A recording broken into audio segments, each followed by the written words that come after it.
On est là pour faire que la société soit plus sécuritaire. Parce qu'une personne qui se sent inclue, qui se sent favorisée et qui se sent comme soutenue dans sa réhabilitation, a moins de risque de récidiver.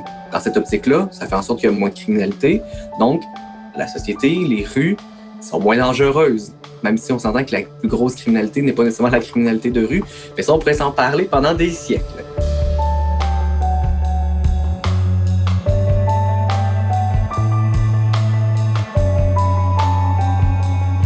Salut, ici Maxime Martin, humoriste et aussi la voix que tu entends présentement. Et moi, je suis Mélina Plourde, réalisatrice et co-animatrice du balado. Et vous écoutez présentement les voix de la réhabilitation. Ouais, ce qu'on appelle la deuxième chance. Est-ce que j'y crois? Ben moi, je pense que je suis un bon exemple parce qu'il y a des chances. J'en ai pas eu 2, je pense que j'en ai eu 58. Est-ce que tout le monde est récupérable? Pas sûr. Est-ce qu'il y a des crimes impardonnables? Entièrement d'accord. Mais quand tu regardes sous une loupe, il y en a qui méritent cette deuxième chance-là. Et surtout, il y en a qui la maximisent. C'est pas un jeu de mots que je viens de faire.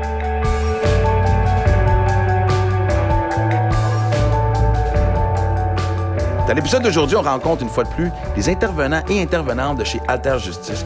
Encore une fois, là, on remarque à quel point le travail de ces personnes est super important dans la vie de milliers de personnes qui sont marginalisées et stigmatisées. Dans cet épisode, on va parler de la suspension d'un casier judiciaire et de ce que ça comprend. En plus, la défense des droits aux personnes incarcérées est également abordée, donc des sujets hyper intéressants. Sur ce, je vous dis bonne écoute. Bonjour, je m'appelle Daniel Poulain-Galland, je suis le directeur de l'organisme Alter Justice, qui est basé à Québec, mais nous, on a un rayonnement là, national, donc au Québec, et on aide les personnes à faire leur réhabilitation sociale dès le début du parcours judiciaire criminel.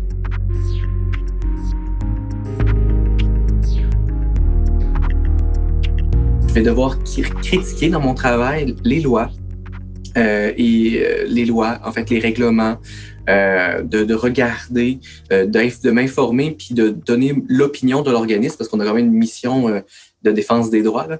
Donc, ça va être de vraiment regarder tout ce qui se fait dans l'actualité au niveau judiciaire et criminologique pour exprimer en fait le point de vue de l'organisme publiquement sur la société québécoise, les lois, les règlements, puis les distorsions aussi, donc les fausses idées qu'il peut y avoir là, face à la criminalité, la justice, la réhabilitation sociale aussi. Parce que quand dans le milieu, on se dit « Ah, telle affaire, je comprends pas ce que les gens pensent ça ».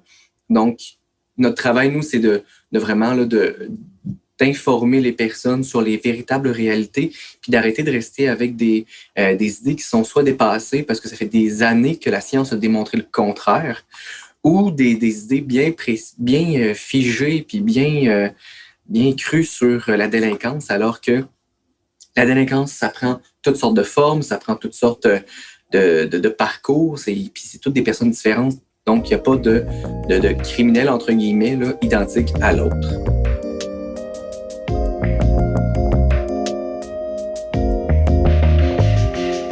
En direction, c'est sûr que moi, je fais la représentation auprès de différentes instances, donc gouvernement, organisation, organismes, partenaires, afin de sensibiliser aux réalités des personnes judiciarisées, donc qui ont eu un passage dans les palais de justice au niveau criminel, et les personnes incarcérées au provincial. Donc, incarcérées étant les personnes en prison dans les prisons québécoises pour des sentences de moins de 2 ans, ou les personnes qu'on dit prévenues, donc celles qui sont en attente de procès.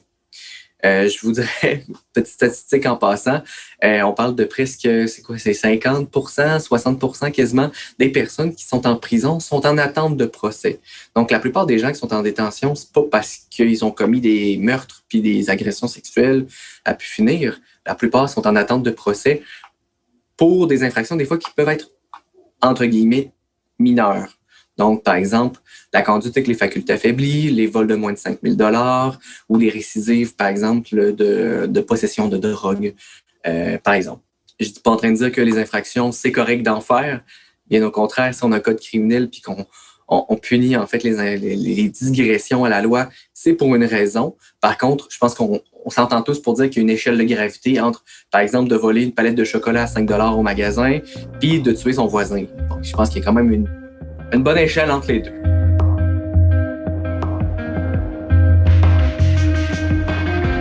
Comme Daniel vient de le mentionner, la très grande majorité des gens qui se retrouvent en prison, mais ce ne sont pas des grands tueurs en série peurants comme on voit dans les films, par exemple. En fait, la majorité d'entre eux, c'est des personnes qui ont commis des délits relativement mineurs, puis qui font juste tenter de se réinsérer dans la communauté à leur sortie de prison. Par contre, comme Rose nous l'a mentionné au dernier épisode, les impacts d'un casier judiciaire, ça peut vraiment s'avérer comme un vrai boulet à la réhabilitation. C'est pour ça que la suspension d'un casier judiciaire, ça peut être très important pour le cheminement d'une personne vers sa réinsertion sociale complète. Donc, on a rencontré l'intervenant Louis-Philippe, qui travaille également chez Alter Justice, puis lui, il se spécialise sur ce sujet. On lui a demandé ce qu'on doit faire plus précisément pour ne plus avoir de casier judiciaire. Bonjour, alors mon nom c'est Louis-Philippe Junot. Je suis intervenant à l'organisme Alter Justice depuis plus de 3 ans environ. Donc, j'ai un bac en sciences de l'orientation à l'Université Laval. Puis, j'ai eu le privilège là, d'avoir mon premier emploi chez Alter Justice. Donc, ma tâche principale est de répondre là, aux demandes de ceux et celles qui désirent compléter une demande de suspension du casier judiciaire. Quel est ce type de demande-là? En fait, là, l'ancien nom, c'était la demande de pardon. Donc, les personnes connaissent plus cette demande sous ce nom-là, mais le nom a changé pour la demande de suspension du casier judiciaire. En fait, pour suspendre le casier.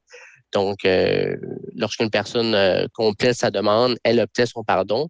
Mais si jamais elle refait une autre infraction, son pardon peut être révoqué. Donc, c'est pour ça que le mot suspension vient établir là, le lien là, entre ces aspects.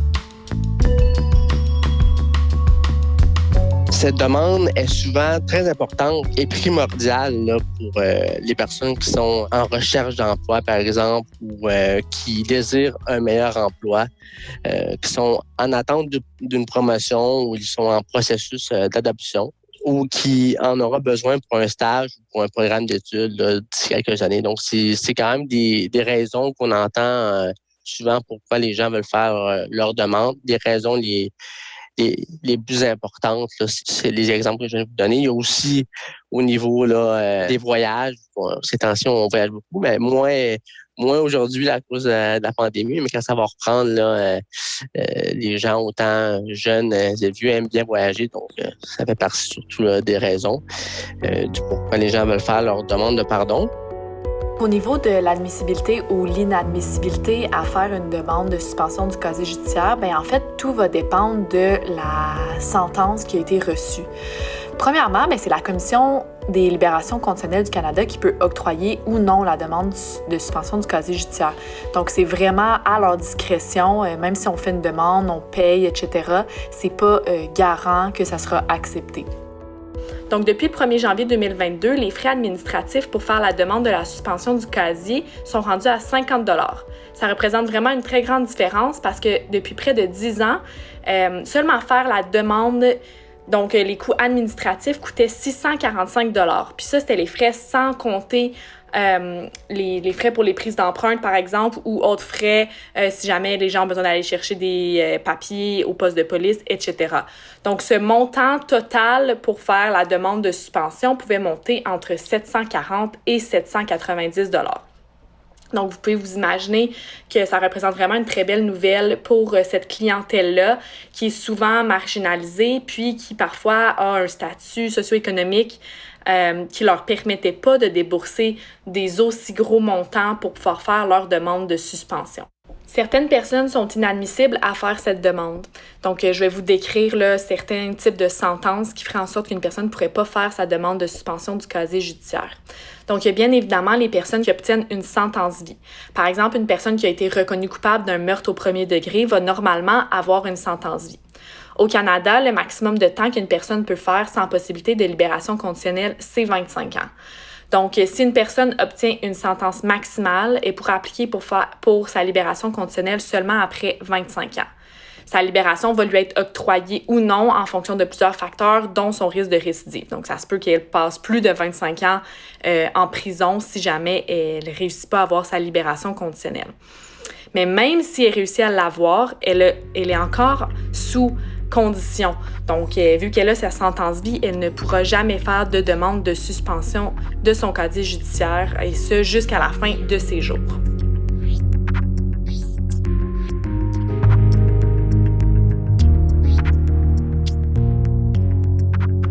Donc, encore au niveau des personnes qui sont inadmissibles à faire la demande de pardon, on retrouve également les personnes qui ont été reconnues coupables d'une infraction à caractère sexuel envers une personne mineure. Donc, ces personnes-là sont dans un registre de délinquants sexuels et ne pourront jamais faire de demande de suspension. Bien, en fait, je dis jamais, mais ça, c'est tant aussi longtemps que les lois actuelles au Canada seront en vigueur.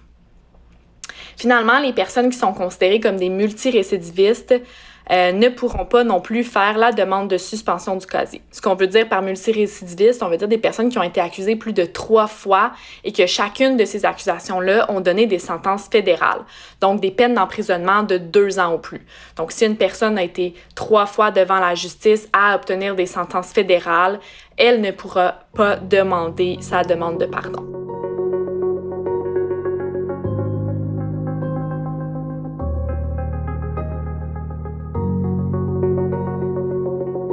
Pour les personnes qui sont en effet admissibles à faire la demande de suspension du casier judiciaire, elles peuvent le faire soit après 5 ans ou 10 ans après la fin de leur sentence complète. Donc, ce qu'on veut dire après la fin de la sentence complète, c'est même après sa libération conditionnelle. Si jamais elle a eu une probation par-dessus ça, on parle après la fin de sa probation, après avoir payé toutes ses amendes, etc. Donc, ça va être soit 5 ans si elle a été 5 ans après si elle a été accusée par voie sommaire ou 10 ans après si elle a été accusée par voie criminelle. Je n'entrerai pas dans les détails sur la différence des voies d'accusation, mais en gros, c'est le procureur qui prend la décision au moment de l'accusation.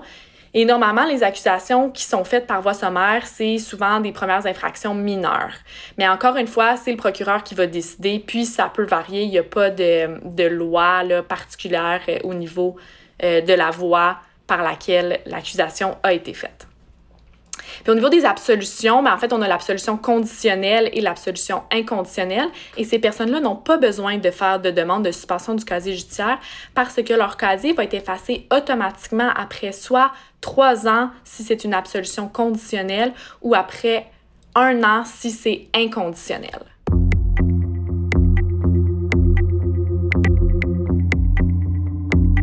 Donc là, avec tous ces détails-là que vous avez, Louis-Philippe va vous parler un petit peu plus de l'importance de faire cette demande de suspension du casier lorsque la personne ait justement la possibilité de le faire et qu'elle est admissible à effectuer cette demande. En tant qu'intervenant, moi, la demande de pardon, je la considère quand même tellement importante dans le processus de réinsertion sociale d'une personne. Je la considère comme une première marche qui va faire en sorte que la personne va pouvoir gravir d'autres échelons, puis va pouvoir se réhabiliter, se réinsérer plus facilement dans la société. Donc, c'est sûr que le service que l'organisme Alter Justice donne, c'est une première marche, mais tellement important pour le reste de la vie de la personne parce que le casier judiciaire, tout le monde peut en avoir un. Autant qu'on est en mesure de rencontrer des jeunes qui ont 19, 20 ans et des personnes qui ont une cinquantaine, soit soixantaine d'années. Donc, les deux ont différents projets. La demande de pardon va venir propulser tout ça et va leur donner une meilleure confiance en eux parce que avoir un casier judiciaire, il y a une certaine honte aussi à avoir, une certaine culpabilité. Donc, des personnes qui ont un casier judiciaire, ils vont se sentir étiquetés comme s'ils seraient des grands criminels de carrière, mais des fois, c'est juste parce qu'ils ont fait un vol chez Super C parce que à cause qu'ils avaient besoin de manger et qu'ils n'avaient pas les moyens. Ou ça peut être une conduite avec faculté affaiblie. La plupart des dossiers qu'on est en mesure de consulter, c'est l'infraction qui revient le plus souvent, mais cette infraction-là peut arriver à n'importe qui, qu'on soit dans n'importe quelle classe sociale, là, en fait. Donc, c'est sûr que... Et il peut y avoir des des impacts assez majeurs là, pour différentes personnes dans différents contextes. Au-delà de l'accompagnement pour les demandes de suspension du casier judiciaire, l'équipe d'Alter Justice se concentre aussi beaucoup sur la défense des droits des personnes qui sont incarcérées, mais aussi de la clientèle judiciarisée en général. Mon nom, c'est Josiane. Je suis intervenante chez Alter Justice depuis bientôt 1 an. Et j'ai été stagiaire là, avant 1 an et temps aussi là, chez Alter Justice, donc ça va bientôt faire 2 ans que je suis ici. Au-delà d'aider les personnes qui sont incarcérées, on aide aussi les personnes qui ont un casier judiciaire puis qui sont dans la société. Habituellement, ça vient beaucoup avec quand on accompagne une personne pour la demande de pardon. Donc, il y a plusieurs impacts possibles que donne le casier judiciaire. Mes collègues l'ont abordé aussi. Nous, qu'est-ce qu'on va faire côté défense des droits? C'est plus nouveau. Là. On faisait moins avant, puis là, on a plus commencé parce que les personnes nous en parlent plus. Il y a plus de situations qui nous viennent dans nos oreilles. Donc, on va accompagner les personnes pour porter plainte, principalement à la Commission des droits de la personne et de la jeunesse. Les 2 situations là, qui reviennent le plus et qu'on a un pouvoir d'action, c'est vraiment quand une personne se fait refuser à l'emploi. Donc, il faut savoir qu'un employeur, selon la loi, n'a pas le droit de refuser la personne par le simple fait qu'elle a un casier judiciaire. La plupart du temps, qu'est-ce qui va arriver, c'est que l'employeur va donner une autre excuse ou va nommer le casier judiciaire parmi les autres excuses. Donc, il n'y a rien à faire. Par contre, il y a certains employeurs, moi j'ai accompagné une personne qui s'est fait refuser un emploi en vente par le simple fait qu'elle avait un casier. Donc en fait, la personne qui a fait l'entrevue était super contente de la compétence de la personne, avait hâte de travailler avec elle, envoie la candidature au supérieur, à la personne qui gère la compagnie. La compagnie voit qu'elle a un casier judiciaire, refuse, dit non, désolé, on la prend pas. Donc là, le superviseur dit je suis désolé, il faut que tu ailles faire ta demande de pardon avant de venir travailler ici. Donc là, la personne arrive, m'explique tout ça, puis malheureusement, c'est quelque chose qui est inconnu aussi, les droits là en lien avec le casier judiciaire. Donc la personne n'était pas au courant qu'on n'avait pas le droit de faire ça par le simple fait qu'elle avait un casier, surtout quand ça n'a pas de lien avec l'emploi. Donc, si on prend par exemple une faculté affaiblie, c'est difficile de prouver c'est quoi le lien avec, par exemple, si je vais vendre quelque chose au dépanneur. On s'entend boire de l'alcool au volant, vendre quelque chose. C'est difficile de faire un lien avec ça, mais malheureusement, c'est ce qui arrive trop souvent qu'autrement. On a appelé la commission en premier pour être certaine qu'on pouvait faire la plainte. Ensuite, on prend le temps avec la personne de vraiment remplir le formulaire de plainte avec elle. On lui explique un peu c'est quoi le processus, comment ça va fonctionner. Et il y en a beaucoup que juste de leur côté, si on fait juste leur dire vous pouvez faire une plainte, malheureusement, c'est quelque chose qui fait tellement peur que la personne va juste passer par-dessus et puis dire c'est pas grave, non, ça me tente pas d'embarquer là-dedans.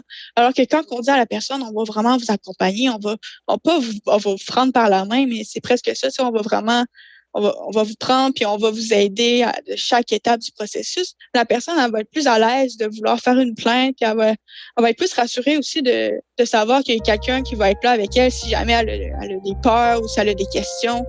Donc, ça est arrivé là, à quelques reprises qu'on a fait ça avec la personne au niveau de l'emploi. Donc, c'est vraiment important que ces personnes-là connaissent leurs droits, malgré le fait qu'il y a des recours, des organismes qui peuvent les aider lorsqu'ils vivent une injustice.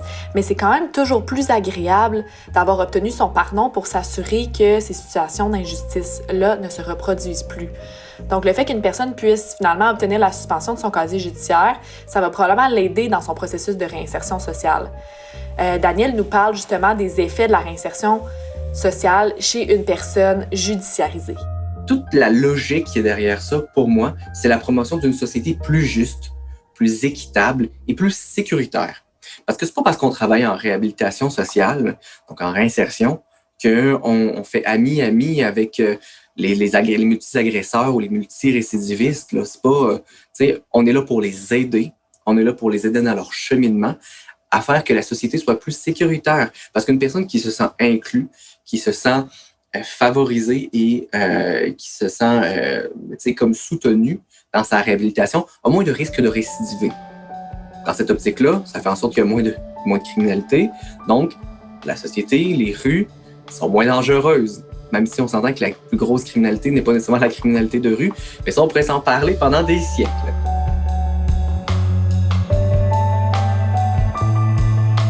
Hey, merci infiniment à Daniel Poulain-Galland, à Louis-Philippe Junot et à Josiane Picard d'avoir participé à cet épisode. Puis, sais-tu quoi? Une chose que je retiens particulièrement de l'épisode, c'est ce que Daniel a mentionné en lien avec la réhabilitation sociale. Tu sais, le fait de travailler avec les personnes judiciarisées contribue à rendre la société plus sécuritaire, ça, on le sait. Tu sais, une personne qui se sent incluse et acceptée là, aura moins tendance à commettre des délits et aura plus de facilité à s'intégrer dans sa communauté. D'où l'importance de déstigmatiser cette clientèle-là. Et finalement, on vous offre un dernier court épisode bonus avec Alter Justice avant de sauter dans un prochain volet de la réhabilitation sociale. Fait que reste à l'affût, parce que dans le prochain épisode, Daniel va parler des mythes qui entourent souvent cette clientèle-là. Puis il va aussi raconter l'histoire de personnes qui ont des belles réussites au niveau de la réinsertion sociale. Hey, si t'as aimé l'épisode d'aujourd'hui, oublie pas de le partager sur tes réseaux sociaux. Tu peux aussi aller suivre la page de l'association sur Facebook et sur LinkedIn. Aussi, afin de nous aider à faire connaître l'ASRSQ, le balado pour sa mission, merci de nous laisser un avis de 5 étoiles et ou un commentaire positif sur la plateforme sur laquelle tu écoutes les épisodes. Ça nous permet de gagner en visibilité, parce que le balado-diffusion, c'est aussi une initiative communautaire, puis on a besoin de toi pour nous faire connaître. Et finalement, oublie pas de t'abonner au podcast sur ta plateforme d'écoute afin de ne pas manquer les prochains épisodes. Le balado-diffusion Les Voix de la réhabilitation est produit par l'Association des services de réhabilitation sociale du Québec. Réalisé et animé par Mélina Plourde. Montage des épisodes ainsi que la musique par Joseph Perrault. Et finalement, la narration est faite par moi-même, Maxime Martin, humoriste.